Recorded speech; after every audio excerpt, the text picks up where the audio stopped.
काफ़ी वक्त से सोशल मीडिया पर मैं देख रहा हूँ बंदे बीमारी और उसका इलाज लिख देंगे, इस तरह की पोस्ट वो डाल रहे हैं फेसबुक पर, फेसबुक पेज पर इस तरह की चीज़ें डाल रहे हैं और नीचे साइड में ये भी लिख देंगे कि कोई भी ट्रीटमेंट अपनी डॉक्टर की रेख देख में ले या फिर किसी के सुपरविजन में ले। जब डॉक्टर की रेख देख में ही ट्रीटमेंट लेना है तो वह डॉक्टर जो है ट्रीटमेंट वो फिर अपने आप देगा, आपका लिखा हुआ ट्रीटमेंट तो नहीं देगा। वो अपने सुपरविजन में आपका ट्रीटमेंट क्यों चलाएगा। तो इस तरह के लोग जो है ना, इस पेड प्रमोशन कर करके जो है ना, इस तरह की चीजें जो है ना आगे बढ़ा रहे हैं, पोस्ट डाल रहे हैं। और कमाल की बात है जो उसमें कमेंट करते हैं लोग बाग, वो अपना ट्रीटमेंट पूछ रहे होते हैं। सोचने वाली बात है, ये लायबल होते ट्रीटमेंट लिखने लायक तो ये ऐसा लिखते, ठीक है। फर्स्ट नंबर की बात, ये सब डिप्लोमा इन फार्मेसी करके या कोई सीख करके इस तरह की चीज़ें और गूगल से चीज़ें उठा के ये ट्रीटमेंट लिख के दे रहे हैं कि ये फलाने उल्टी की गोली है,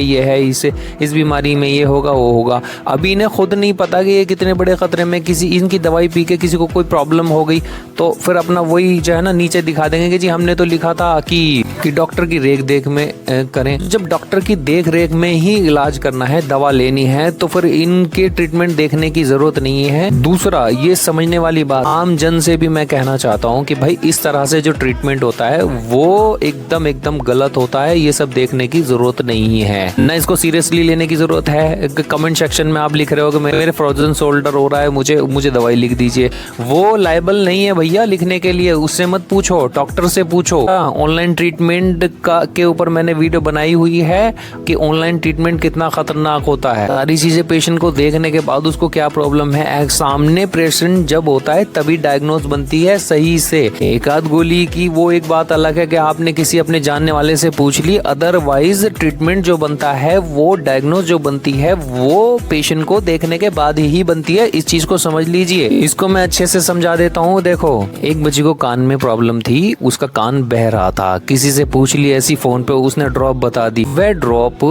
उसको डाल रहे थे, वो उसको बच्ची को बिल्कुल भी आराम नहीं आ रहा है। वह बच्ची मुझसे टकराई, जब उन्होंने मुझे दिखाया, वह 5 साल की बच्ची थी। जब मैंने देखा तो उसका कान बह रहा था। और पता है ड्रॉप कौन सी थी? ड्रॉप बिल्कुल एकदम अलग किस्म की ड्रॉप थी। वह उससे बिल्कुल भी कतई आराम आने वाला नहीं था। फिर हमारी टीम ने उस बच्ची को उसको कुछ ट्रीटमेंट लगाया और जो उसमें ड्रॉप लगनी थी हमने वो लगाई। जानते हो, पहली फर्स्ट डोज से आराम था उस बच्ची को।